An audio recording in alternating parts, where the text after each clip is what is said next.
नमस्कार, India news दर्पण में आपका स्वागत है। सीधी में विवेकानंद जयंती के उपलक्ष्य में हिंदू संगठन द्वारा भगवा यात्रा का आयोजन किया गया। ये यात्रा चतुरसाल स्टेडियम से शुरू होकर गांधी चौक सहित प्रमुख चौकों से होकर गुजरेगी। इस यात्रा में हजारों की संख्या में महिला और पुरुष एकत्रित हुए हैं। भगवा यात्रा में सनातन धर्म प्रचार समिति के अध्यक्ष साध्वी सरस्वती सहित सीधी संगरौली सांसद राजेश मिश्रा व स्थानीय विधायक रीति पाठक हुई शामिल। साध्वी सरस्वती विश्वविख्यात हिंदू हैं और उनकी उपस्थिति इस आयोजन को और भी महत्वपूर्ण बनाती है। चतुरसाल स्टेडियम में एक सभा का आयोजन किया जा रहा है, जिसमें साध्वी सरस्वती और अन्य गणमान्य व्यक्ति उपस्थित होंगे। यह आयोजन विवेकानंद जयंती के उपलक्ष्य में किया गया है और इसका उद्देश्य लोगों को स्वामी विवेकानंद के आदर्शों और विचारों से प्रेरित करना है। यह आयोजन सीधी के लोगों के लिए एक महत्वपूर्ण अवसर है, जिससे कि वे स्वामी विवेकानंद के आदर्शों को अपनाने के लिए प्रेरित हो सकते हैं। स्वामी विवेकानंद एक महान विचारक और समाज सुधारक थे, जिन्होंने भारतीय युवाओं को अपने लक्ष्यों को प्राप्त करने के लिए प्रेरित किया। उनकी जन्म जयंती को युवा दिवस के रूप में मनाया जाता है, जो युवाओं को प्रेरित करने और उनके स्थान के लिए समर्पित है।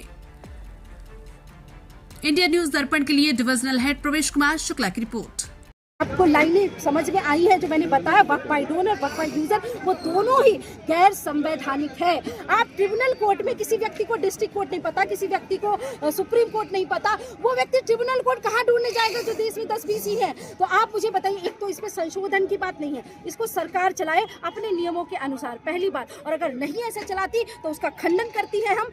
वक्फ बोर्ड नहीं होना चाहिए और सनातन बोर्ड का गठन होना चाहिए। वक्फ बोर्ड है और सनातन बोर्ड होना चाहिए, इसके लिए हम सिमिलरिटी के लिए नहीं मांग रहे हैं। एक तो वक्फ बोर्ड का पूरी तरह से विरोध ही है कि ये कोई भी मतलब आप 2095 में जो उसके लिए संशोधन किया गया कि भाई कभी भी कहीं भी वक्फ बोर्ड किसी की भी जमीन पे आकर के अपना दावा प्रस्तुत कर सकते। हिंदू राष्ट्र बनने में रोक खड़ा नहीं होता, वंदे मातरम गाना नहीं चाहता, भारत माता की जय नहीं बोलता, तिरंगे को पैरों में कुचलता है, कश्मीर में तिरंगा फहराने पर लोगों के ऊपर देशद्रोह के आरोप लगाए जाते हैं।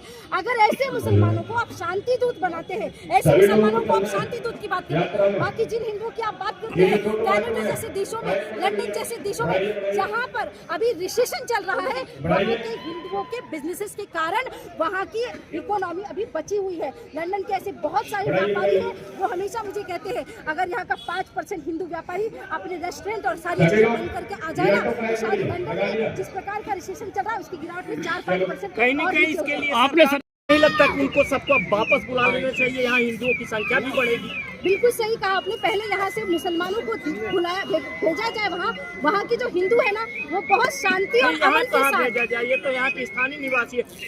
एक और सवाल हमारा आपसे, आप मुसलमान हैं? नहीं, मुसलमान हिंदू की बात आप कर रही हैं। नहीं, मुसलमान हिंदू की बात नहीं, हमारा सवाल है। मुसलमान है तो मैं आपसे एक प्रश्न करना चाहती हूँ। हमारा सवाल है, मैं मुसलमान नहीं हूँ, मैं हिंदू। तो नहीं, हमारा सवाल है आपसे।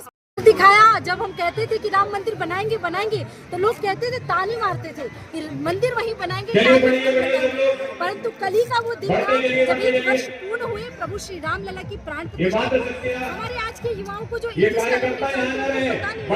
राम जी की जो प्राण प्रतिष्ठा का दिन था वो 22 जनवरी के हिसाब से नहीं था, वो बल्कि तिथि के हिसाब से। तो तिथि के हिसाब से कल 11 जनवरी के दिन प्रभु श्री राम जी की प्राण प्रतिष्ठा का 1 वर्ष पूर्ण हुआ। और फिर मैंने उस मंच से उद्घोषण किया कि बाबा तेरी छाती पे भगवा ध्वज फहराया है, सौगंध राम की खाई थी, मंदिर वही बनाया है, मंदिर बन गया है। अब प्रतीक्षा इस बात की है कि लाल किले से हमारे भारत के यशस्वी प्रधानमंत्री कि भारतवर्ष से साध्वी जी बांग्लादेश में हिंदुओं की जो दुर्दशा हो रही है, भारत विश्व की लगा चौगा बंद कर दे भैया। लेकिन बांग्लादेश में जो हिंदुओं की दुर्दशा हो रही है उस पर भारत सरकार नहीं लगाम लगा पा रही है। देखिए, सबसे पहली बात तो ये है कि जितनी भी अभी एजेंसियां हैं उसको सर्वे करने में, निरीक्षण करने में लगी हुई है और मेरे सामने बहुत सारी बैठकें दिल्ली में हो चुकी हैं। निश्चित रूप से आपको आने वाले दिनों में, कुछ दिनों के अंदर ही बांग्लादेश की, चाहे वो टेक्सटाइल फैक्ट्रीज को लेकर के हो, जो कि दुनिया में सबसे ज्यादा कपड़े अगर कहीं से बन के जाते हैं तो बांग्लादेश से जाते हैं, उसमें भी बहुत भारी मात्रा में गिरावट आई है। और जिस प्रकार से हिंदुओं का नरसंहार वहाँ पे हो रहा है, ये तो उन लोगों के मुंह में तमाचा है जो यहाँ बैठ करके सेकुलरिज्म का बुखार जिनको चढ़ा और कहते हैं कि हिंदू मुस्लिम आपस में भाई भाई की तरह रहे, तो वो मुस्लिम अब भाईचारे की बात क्यों नहीं कर रहे हैं कि बांग्लादेश में उन हिंदुओं के साथ क्यों ऐसा हो रहा है? तो ये केवल सरकार की जिम्मेदारी नहीं है, उन अल्पसंख्यक समाज की जो अपने आप को देश का बच्चा कहते हैं, उन्होंने अभी तक एक भी बार आवाज नहीं उठाई। किसी भी मुस्लिम मंच से मुझे ये सुनाई नहीं दिया है कि बांग्लादेश के लोगों का हम विरोध करते हैं। अगर केवल भारत के मुसलमान ही वहां जाकर विरोध प्रदर्शन करना प्रारंभ कर देंगे तो शायद मुझे लगता है बांग्लादेश में आबादी की बात आती है कि हिंदू की आबादी कम हो रही है। हिंदुस्तान से बाहर कई ऐसे अपनी बड़ी लंबी कहानी है। यात्रा में बढ़ते जाइए बहुत धन्यवाद। मुझे बहुत आनंद आ रहा है सीधी की धरती पे आकर के। धरती की धरती से बिल्कुल अलग प्रिय मेरी जन्मभूमि है और राम जी ने कहा है जननी जन्मभूमि से स्वर्गादपि गरीयसी, तो वो स्वर्ग का अनुभव निश्चित रूप से होगा। क्या संदेश देना चाहिए युवाओं के लिए? बस यही कहना चाहती हूँ युवाओं को, बच्चों के लिए, राष्ट्र धर्म समाज, इसको अभी आपकी भागवत कथा, राम कथा, कृष्ण कथा, उसके माध्यम से लोगों ने जन जागरण फैलाया है। लेकिन कहते हैं कि अभी राष्ट्र को धर्म समाज और राष्ट्रीयता की आवश्यकता है।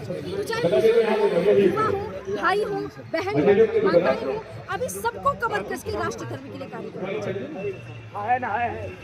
ठीक है।